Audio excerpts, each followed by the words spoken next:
They're often not seen, definitely not heard, but their impact is indeed being felt. Join us this week as we talk about waste pickers in an ever-growing population. Workers' World starts now.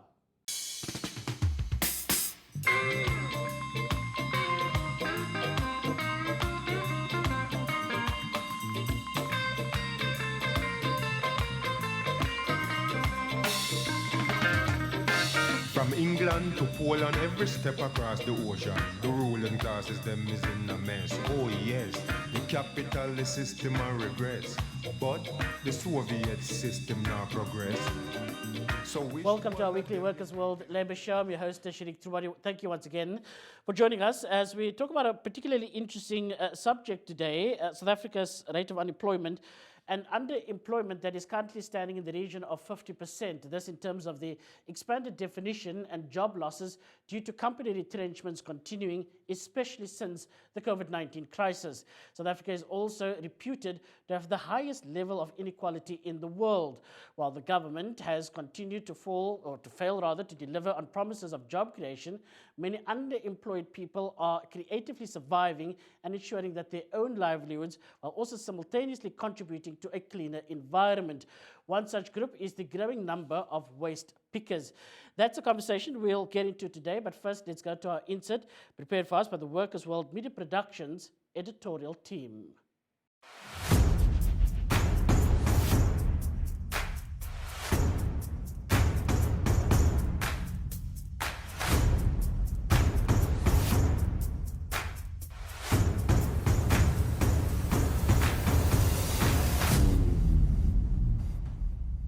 One of the rights coming from our constitution is to have the environment protected for the benefit of our communities and also for the future generations. Into edala into yoba ndijoyine igroup kukuba ndingazazi uba ndizawuthini na ndihleli nje endlini.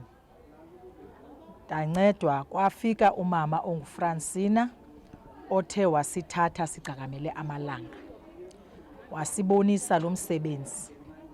Satsho sakwazi ke ngoku ukuba sibe zezi waste pickers ke ngoku sizizo namhlanje kungenxa kamama uFrancina. Waphela unyaka sisenza loo nto.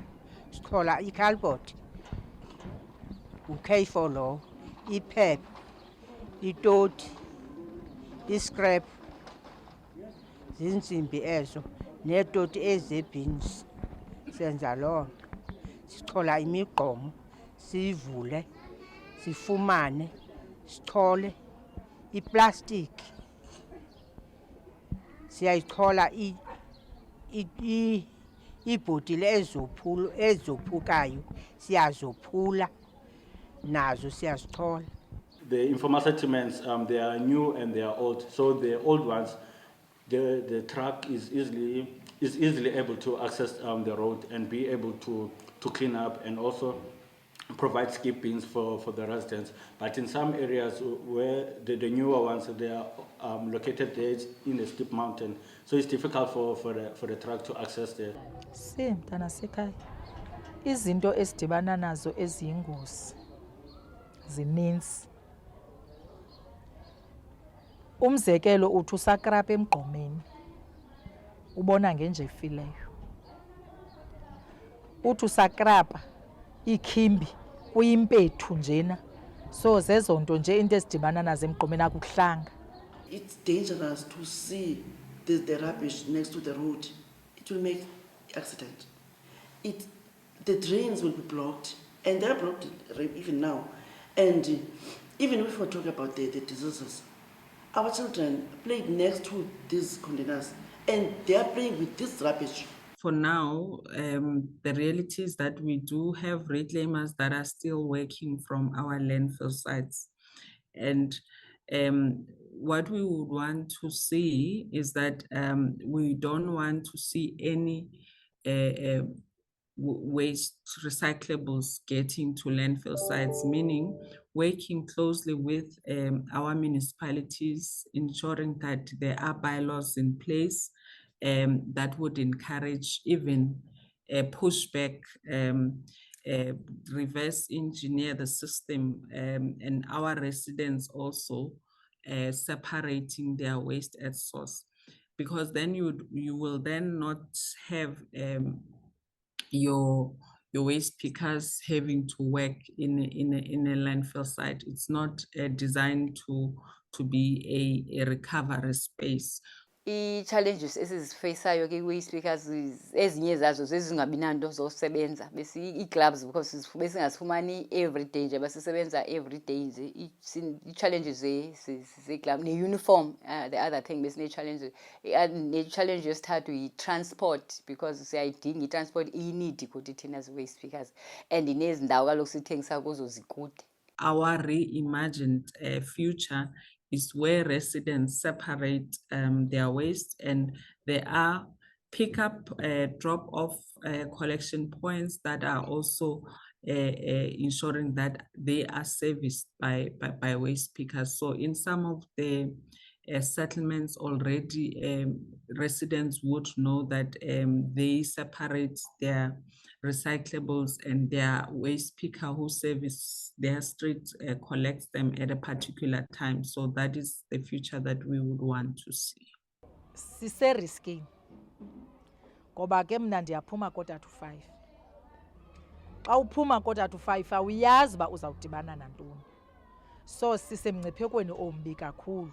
Into nayo kuba ke kunyanzelekile kule ndawo ye-protection fee asikayifumani but siyilindele ngoba ke abazungezi baza kuza abanawuthi besiya kumntu owenza ifishari emanqineni kanti thina abantu babeka ingxowa ezinkulu apha sibiza iitraki sibalindele basenokuza nanini na but ke ngokwangoku asikazifumani. All right, so there we've heard in the inset clearly the role that these waste pickers play, and often they go unseen, but their impact is definitely being felt. But how do we talk about them being involved in our greater economic society? That we establish more after the break. Do stay with us.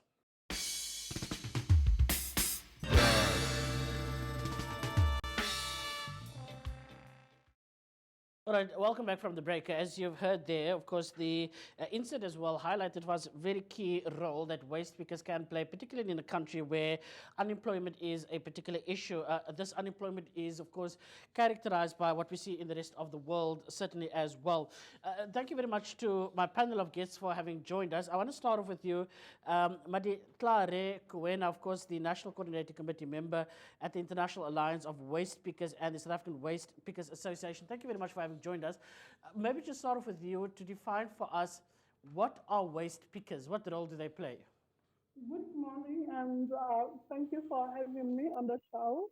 The role of waste pickers in INC is to make sure that their work is protected, mostly because we're talking about the reduction of plastic pollution. But we need to make sure that while they reduce the production, they need to know that there are people whom their livelihood is from the plastic. Now, they need to specify that the reduction should be of the non-recyclable plastic or the problematic plastic, not the holistic of plastic. Thank you. Okay, and Musa, would you say that this is a formal sector in the sense that they play a functionary role in which they collect waste and they do take it to recycle yards, for instance, but is it regarded as a largely formalized sector or not? Good morning to you and good morning to your viewers. Waste picking, it's a new profession that have been recognized by South African government and that has been recognized by different countries globally. So it is still considered as an informal sector. They are considered as informal sector, but we are trying to move from being informal to formal sector according to the recommendations of ILO R204. We're trying to formalize the sector. That's why we are organizing this march with waste pickers. Okay, and how does one go about organizing them, Musa? Just quickly to stay with you, because they are seen as largely informal and as independent contractors, I suppose they work for themselves. How does one reach out to this segment of workers and bring them under one umbrella, for instance? Okay, how we have done it as groundwork. We started by visiting different landfill sites in South Africa where you will find a number of waste pickers working on those landfill sites. That's how it started.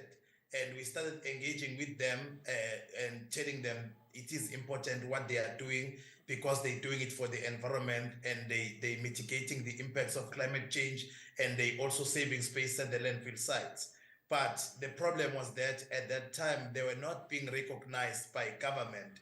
And we started negotiations with government together with waste pickers in different provinces, in different towns.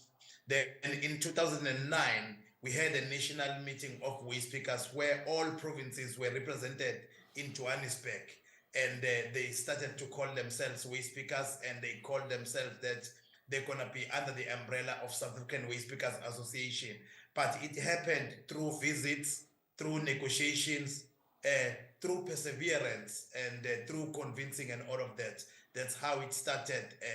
Now we've got more than 10,000 registered waste pickers amongst 120 waste pickers that are found in the country.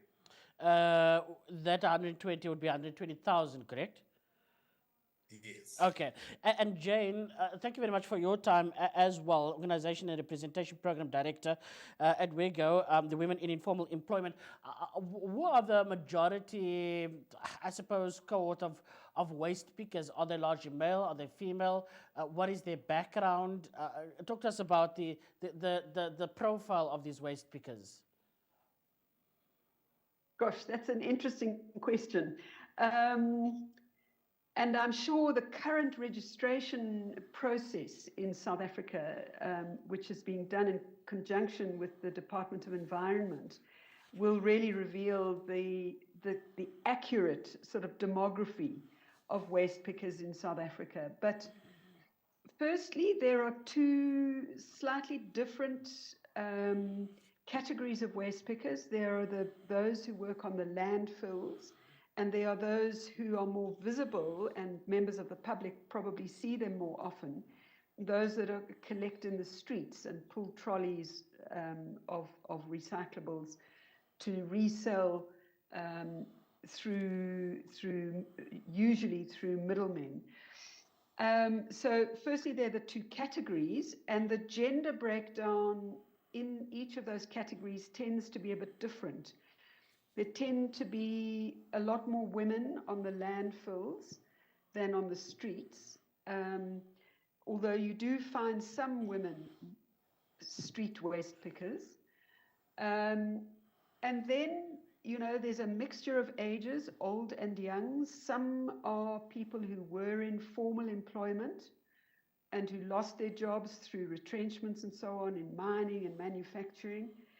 Others are young people who have finished school, even matriculated. Some are even graduates who couldn't find jobs. There is a sizable proportion of immigrants particularly from Lesotho and Zimbabwe. So the demography is very mixed, but what is marked about the waste pickers is the level of unity across genders, across ages, across nationalities, unity in organizing for better livelihoods. And I could talk a bit more about that. I wanted to, and I'm going to talk a little bit about that very, very shortly. But before I go back to Maditlare, joining us, of course, from Kenya, I want to just quickly stay with you, Jane, and ask whether we regard this form of income generation as employment of choice or employment of circumstance. Is that to me? Yeah. Also a very interesting question. I mean, I think that it often starts off, and Madi as a waste picker herself can concur or disagree with me, but I think it often starts off as an occupation of necessity, and then it becomes an occupation of choice, in the sense that waste pickers often have a very strong identity as self-employed people with a degree of autonomy in making a livelihood. If you speak to waste pickers, they would often tell you that they don't want an employment relationship. They want to remain self-employed, although working collectively with other waste pickers. And I think as the waste pickers have become organized, their confidence and self-identity has grown. So whereas maybe 10 years ago or longer ago when they were not organized, there was a lot of shame attached, there was a lot of name calling and prejudice against waste pickers, and that's slowly breaking down. And you find that waste pickers are now able to stand up proudly and claim their contribution both to the economy and to environmental protection. For which there are most certainly very two considerations there being made. Mati Clare, the income for these waste pickers, has it been proven to materially impact their lives in that it does give them a degree of survival? Thank you very much for your question. It has not improved because what determines it is the industry that rules the pricing of material. You'll find out that the material pricing is fluctuating. Maybe now you'll find out that the PET price is very high, next week is low. And the challenge is we don't know who is responsible for pricing the material because it's not us. Now, it doesn't improve. Instead, it's really, it's not stable and it's a challenge because there is no growth, there is no development because now if someone is controlling what you have to earn for the work that you did, but you are the one who worked, it's really not fair. Because now if I know that I worked hard for a month, but at the end of the month, someone will say, okay, this is what you deserve. It's really improving. It's not improving. It's really a challenge. Thank you.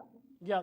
Very quickly before I go for a break, Musa, what is the average take-home earnings of a waste picker either per week? Because I would assume that a lot of it would be at people's residential homes or whatever it is that they find at certain marketplaces. Is there any sort of median sort of income that we can point to? Yeah, thank you very much. Yeah, it's very difficult to say how much an average waste picker, how much an average each waste picker will take. But I would say they take above the minimum wage of South Africa. Otherwise, they wouldn't be continuing doing waste picking. So today it's a different day, and tomorrow it's a different day. Say a metal a recycler or a metal waste picker, they may find a load of recyclables on a particular day, and they make a killing on that day. Sure. But the next day they may find a small amount. So we're looking at it's around very the difficult. region of. But I would say it's more than the average income of South Africa that they each make. All right, that's very interesting to know. Once we return from the break, how sustainable would that be is the question we'll unpack. Do stay with us.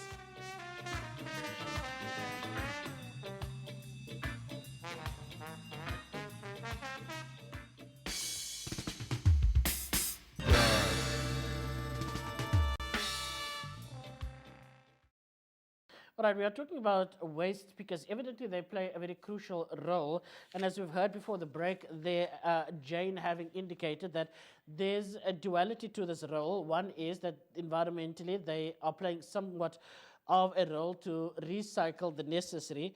And then on the other hand, there's also an income to their survival. And of course, it potentially starts out as an occupation of circumstance and later can become an occupation of choice. It does bring them in the region of around a minimum wage, which in the broader scheme of things, in the South African sense, does and can sustain them to a certain degree. Minimum wage, though, is minimum for a very reason. And so, of course, we look at the material impact now that this does have on their lives. Let's take a look at this segment, Musa, just to start off again with you on this particular issue around the sustainability thereof. Would you say that this income stream for this segment of workers that had it not been there, they would also have been potentially victims of 350 income grants and those sorts of things, that they would have been part of a segment of society where there is virtually little to no income. Yeah, you remember that we've got a recycling industry in South Africa. The recycling industry, which worth more than 15 billion per annum. So that recycling industry would not exist without the existence of waste pickers. So waste pickers are very important for their existence. And we have to make sure that we create an enabling environment for waste pickers to thrive in what they are doing, because they are earning an honest living. They're not breaking into somebody's house. They are not stealing from somebody, but they're recovering something that is destined to be put under the ground. So for us citizens, we need to support them. And we also need, as government needs to support them, making sure that they create an enabling environment for waste pickers to thrive. So I believe that it's a sustainable kind of employment as long as we support them, create an enabling environment, then people can make a serious living from waste. And how do we achieve that enabling environment, Jane? Because, look, on the one end, there's very little to no control that there is an employer-employee relationship here. Whatever waste is collected is whatever waste would be sold to a recycling plant, and you will then get remunerated accordingly based on however much it loads and those sorts of things. So what role would it play in particularly in creating that enabling environment and organizing these workers in some sort of a representation? What would be the benefit of that? So the enabling environment really starts at the very local level, and this makes the role of the municipalities really critical in terms of supporting waste pickers with places to store their recyclables. And I can give a good example in Durban, where the municipality invested in a storage facility for waste pickers who were collecting cardboard. And just having access to a storage facility and not having to pay for additional transportation to the buyers, and rather being able to store and the buyers then come to the cardboard collectors, has increased their income substantially. I think it increased it by about 10 or 20%, maybe even more, but it increased it substantially. A small investment by the municipality in the Warwick Avenue area just made all the difference. So storage space, a place to sort, because this is often a real problem for waste, because if they collect their materials and then they don't have a place to sort it. And then also municipalities providing space in which the waste pickers can then move up the value chain and, for example, compact the plastics that they collect and bale them in order then to sell them. Because the problem is that if they have to sell the raw material unprocessed in any way to the buyers, they get a very low price. But if it's already been baled together and so on, they get a higher price.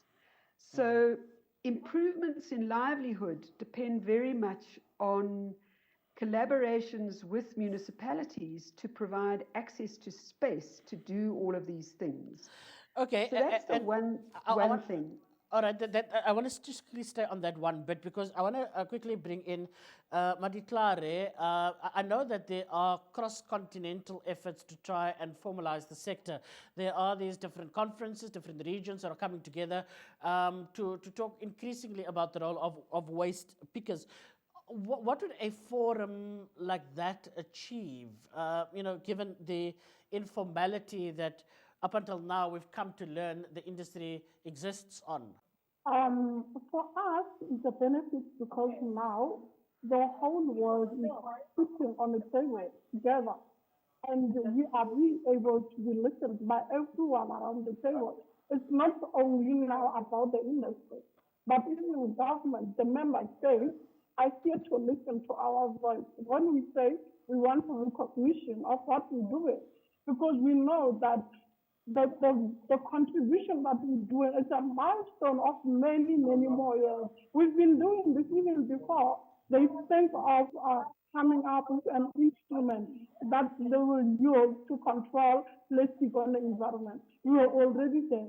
Now, it is a good chance for us to push our demands, to say to them, right now we need a just transition that is inclusive and fair and doesn't leave anyone behind, but make sure that every waste speaker and other informal workers in the sector, they get whatever that is due for them, and having respected their dignity first, their livelihood, and knowing that the whole world recognizes that even if they say it's informal, but it's decent for the people who are having their livelihood out of it. Now, the platforms like this, they are good for us because now that's what we're fighting for our recognition.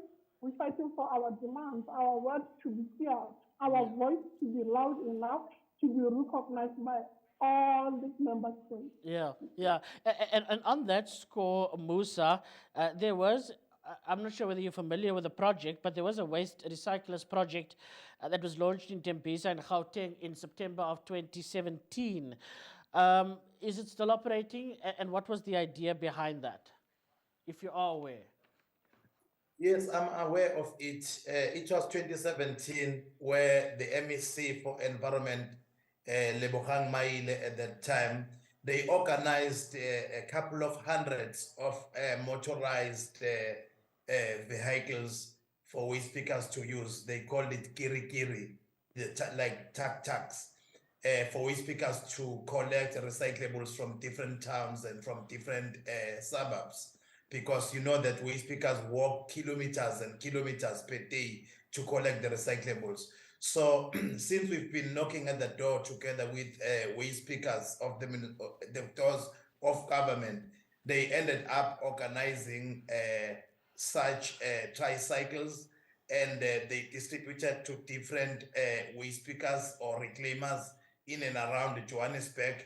In my understanding, those motorized transporters were distributed to various waste pickers. I believe they are still being used in that part of the world, in Ekurhuleni, Midrand, and all those areas. That's my understanding. And SAUPA was part of the launch of that project at that time. Okay, and further to Jane's point about a storage facility. For instance, she dealt with the issue of transport, which I think this project was able to initiate. But are there, at the moment, sorting storage facilities for waste pickers? Musa? It depends where you are. In some places, some municipalities have taken the integration of waste pickers very seriously, since we've got that piece of legislation which guide municipalities as to how they can integrate waste pickers. So different municipalities have accepted the existence of waste pickers. Municipalities such as Mpofana in Mooi River, municipalities such as Metsimaholo in Sasolburg, municipalities such as Drakenstein in Paarl. Different municipalities have built material recovery facilities for waste pickers in different places, even though we wish to see that in at least more than 50% of municipalities doing that by 2025. But for now, I would say less than 10% of municipalities are supporting waste pickers in one way or the other. And just to confirm, the places where these waste pickers are going to, these recycling places, are they privately owned or are they owned in some way through government? They are private, but they get support from government. They still self-employed. Not to say they are employed by municipalities. They have a cooperative of waste pickers running these recycling centers. They are still self-employed or employed by a cooperative, but they get a massive support from government. Okay. In some instances, they also get support from industries such as PETCO. All right, that's very crucial to know. Once we return from the break, I want to talk about what impact does this have environmentally. Have we got to measure that impact? We'll explore that after the break. Do stay with us.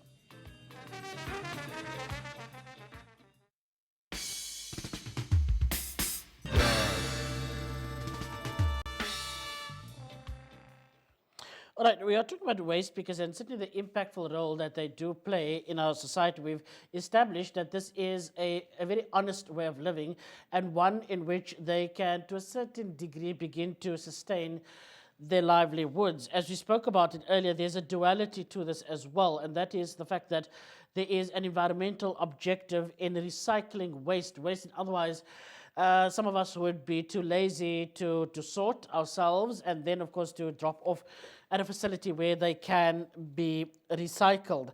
I want to talk very quickly, Jane, about whether there has been any measurable result about the impact that the waste pickers have played in this objective, and that is to live in a more cleaner, greener, friendly environment.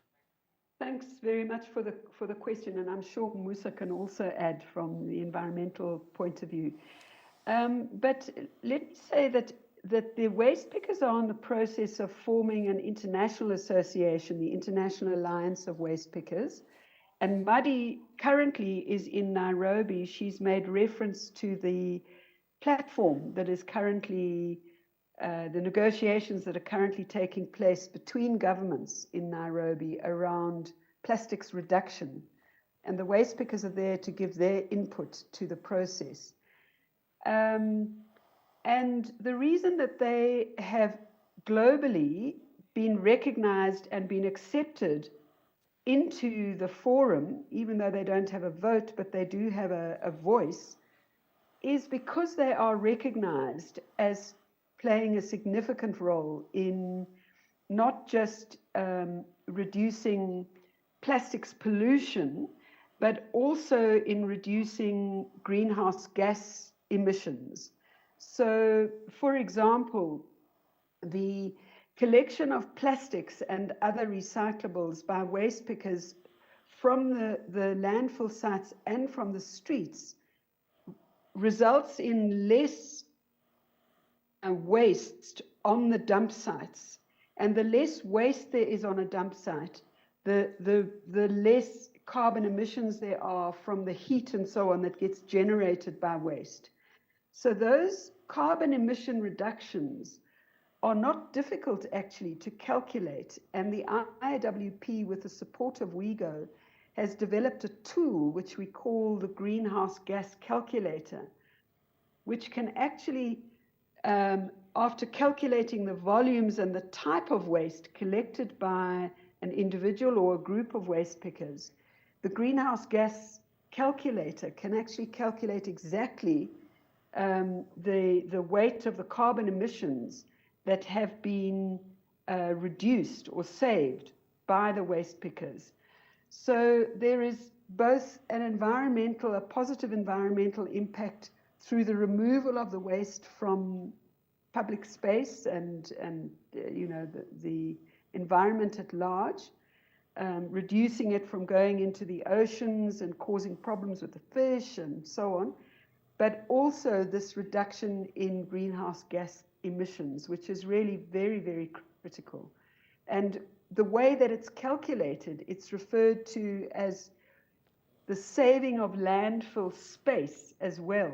Yeah. Because you know, the less waste lands up in the landfills, the less space the municipality or the other local authorities have to allocate. Yeah, and I think that's the point I want to pick up very quickly, whether there are contradictions or speed humps in the way of understanding. Musa, the environmental requirement to establish a regime at which point we recycle our waste, but also the things we send to landfill and some of the work that's been done by waste pickers on landfills. And if so, there is a commitment to want to reduce or manage better our waste, for instance. Does that in a certain way cause some sort of an issue in terms of what sustainable jobs, what sustainable opportunities there are for waste pickers in the future?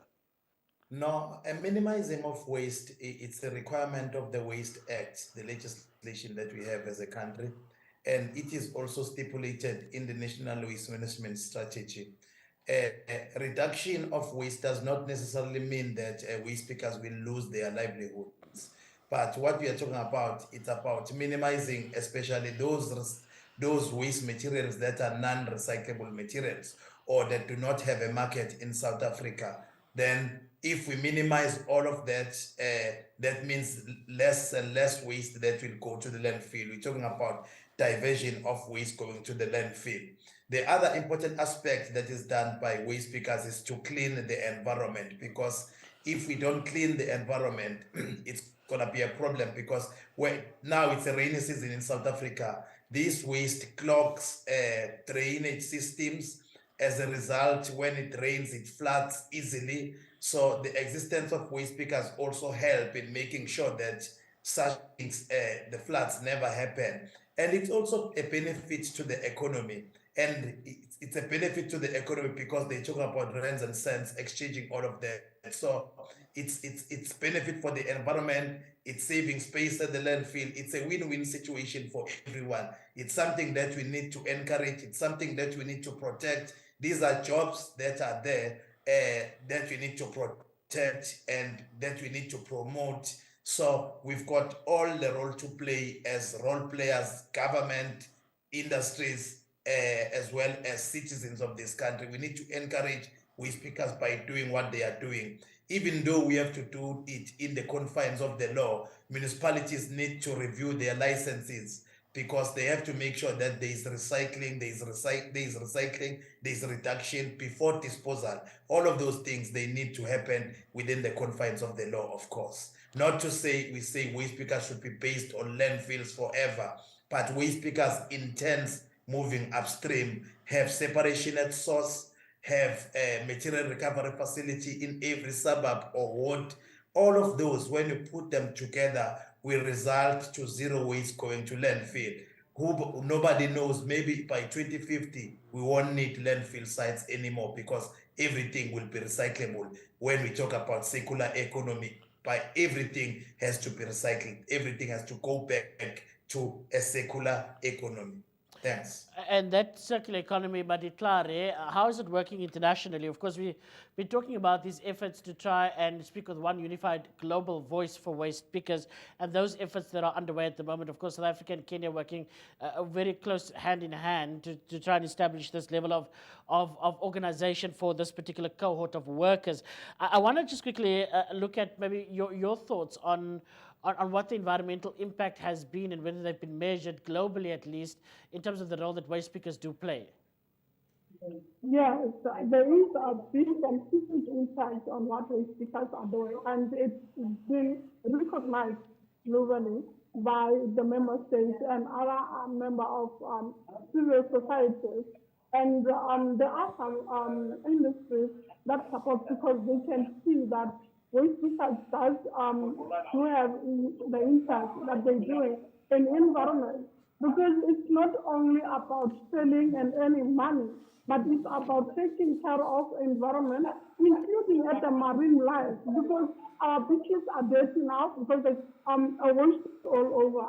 And everyone needs to come on board to make sure that all the waste that is out there leads to the environment, and the one that still needs to be produced does not go to the environment, but is being controlled on how we treat waste as the global, as the world, all of us. That's the impact that waste has started, not now, but yes. And that is why we say the work that we're doing is so important for us and for the world as a whole. Because if, let's say, for example, if we can stop doing collection for a week in the landfill, do you imagine what can happen?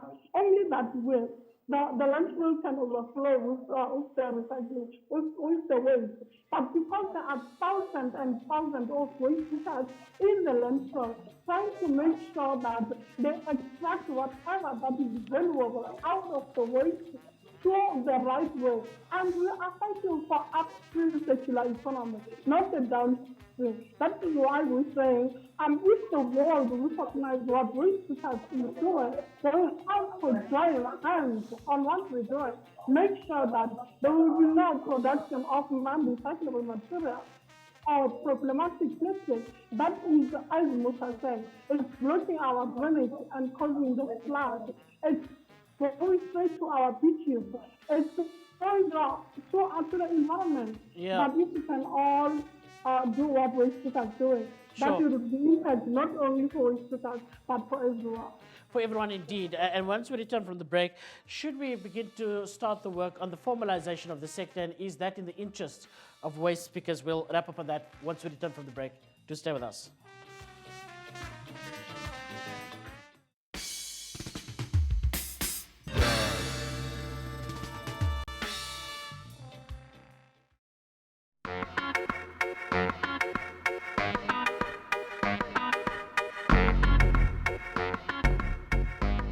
We are an online news website that brings you news, analysis and perspectives from working class, marginalized communities and labor. Kule mali esikhiphayo ku-government kungcono kakhulu than ukuhlukunyezwa lokhu esikuhlukunyezwa ngamapolisa.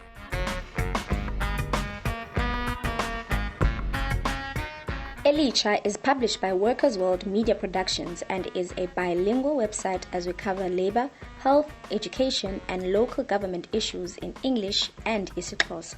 Le corolla asiya noba xa sifika emzini siyayizisa okanye mhlawumbi siyayithatha. To get community, national and international news from Elicha, please subscribe to our website and download our mobile app.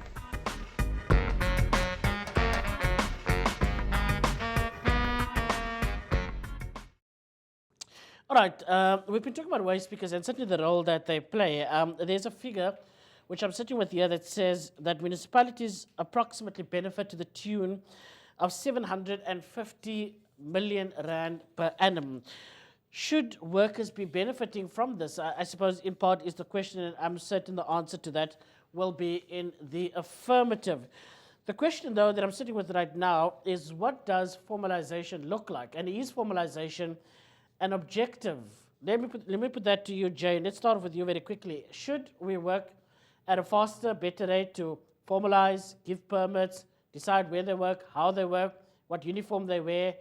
Do they need to register as a company? Do they need to have some degree of registration? What is your sense about those objectives?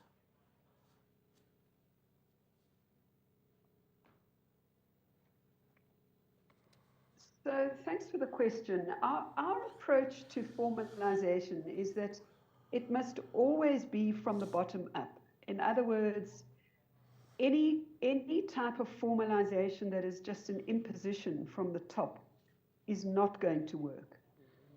So the negotiations and discussions that have been held across the world in many, many countries has been to develop an approach where the waste pickers are recognized and where they receive some kind of additional top-up for their environmental contribution, which then supplements the income they make from the sale of their recyclables. And this has taken place in Colombia, in Brazil, in a range of countries, and it's on the cards in South Africa, where in 2021, the government published a set of regulations which was consulted with the waste picker organizations. And this was a set of regulations on extended producer responsibility, which means the responsibility of the producers to make a contribution to the whole process of recycling of the packaging that they produce for their goods. So the idea is that this EPR regulation will require the producers of goods that are packaged to pay a packaging levy, which should then be redistributed, or a portion of it redistributed, to registered waste pickers. And my SORPA colleagues can tell you a lot about the registration process that has been underway to get each and every waste picker registered, regardless of their nationality, registered into a system where per volume of waste that they remove from the whole system, that they can be paid a supplementary income.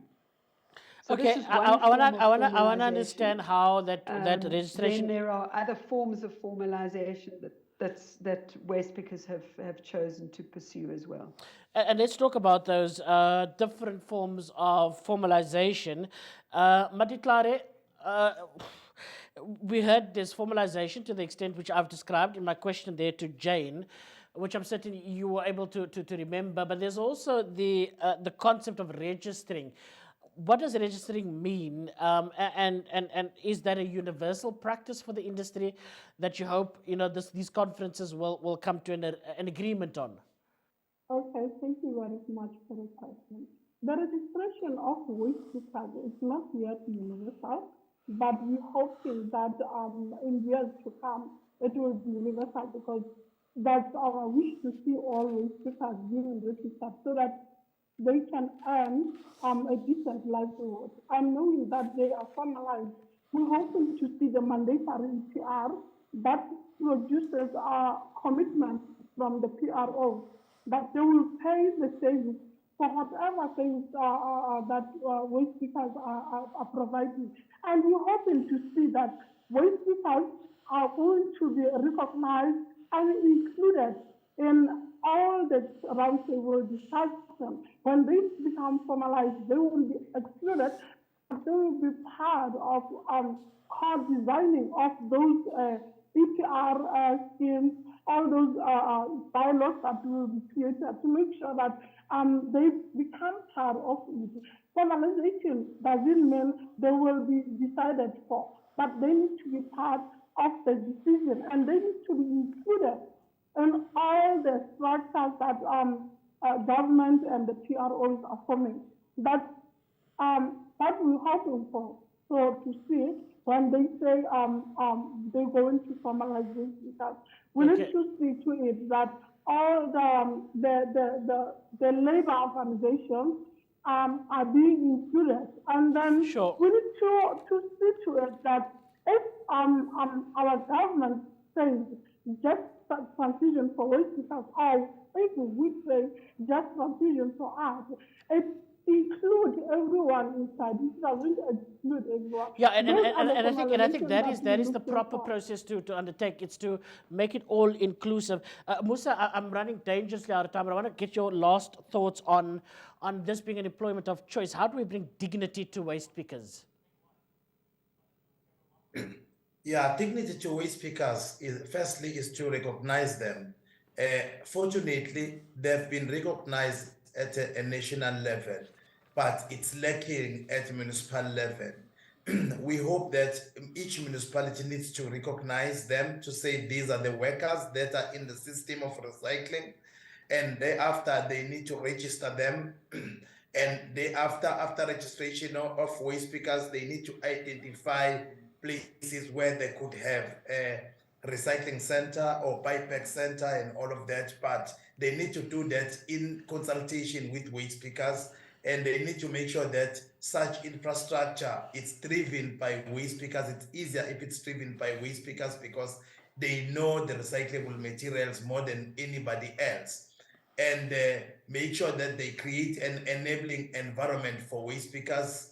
And once they do that, the work of the waste pickers will become much more easier, much more better, and they will earn even much better money and all of that.